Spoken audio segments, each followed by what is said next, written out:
a story about when I was young. I think that was when I was like 6 or 7 years old. So what happened is that me and my sister were playing. There were 2 big sofas. So on the middle there was some space. So on that space, my sister would put her hands like this, and I would push her, and she would be swinging like on a swing, those things. So I used to push her. And then what happened one day when we were playing like that, I pushed her so hard and she fell on her face, and her lip was just, I don't know what I can even mention. What can I say? It was divided into 2. Her lower lip was hurt. So when I just saw blood, I freaked out. I went to sleep under the bed, and my sister ran, because at that time my father was working as a clinic officer, so he used to do a lot of things about medicine, and he was like, let me see that, so that when I see how bad it is, then we can like put some, I don't know, medicine and stuff. So she ran. She didn't want to go through all that stuff. So I was really scared. When my sister came back, my mom was like, no, you'll be fine and stuff like that, and they did not beat me, so I was really lucky. But I never went to play on that sport again.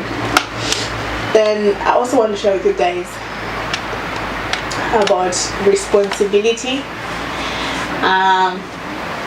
Most of us, when we were growing up, our parents would like pick up the things to eat on that day. Like my mom was the boss of the house. She used to tell us, I want you guys to be waking up at this time. This is my house, so you have to be waking up at this time. She would be like, okay, today we're going to eat this.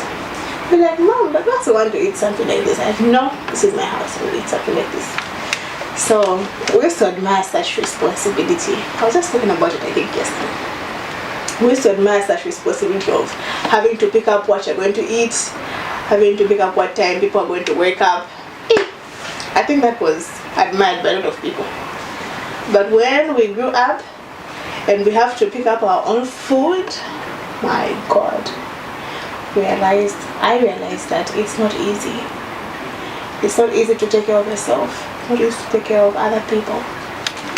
And so that sense of responsibility, I even sometimes want to go back to my mother's house and be like, what are we going to eat today? What are we going to eat today? I miss that someone thinking for me what I'm going to eat. But now I have to think for myself.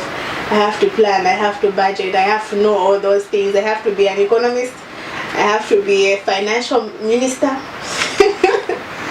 Just myself. So growing up comes with a sense of responsibility.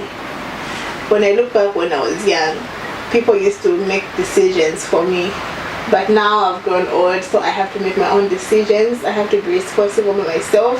And now that my parents are far from me, they don't even know what I've eaten today, I have to think of those things myself. Sometimes you even miss your mother, who would plan the whole week for you, and you just come back home and food is on the table. But now, if you weren't cooking, you weren't eating. So that's just what I wanted to share with you guys, the sense of responsibility that comes when you mature, when you grow up. Yeah. So yeah, just a small message about when I was growing up, and just the sense of responsibility. Yeah. And just to add on, this is a book. I don't know if you guys can see this.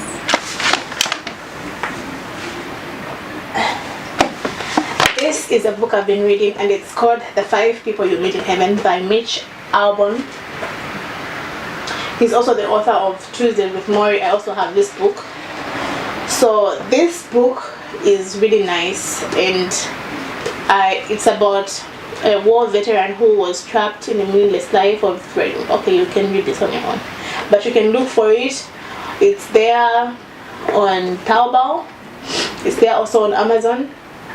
You can find this book and you can just buy it. It's not that expensive. Okay, here it says $20, but I got it for less than that. So you can just look for this book and read it at your own time. I just spent like 2 weeks and I finished it. That is how interesting it is. And the letters are big, so not really boring to look at. Yeah, so this is also what I've been keeping myself occupied with. This book is really, really nice.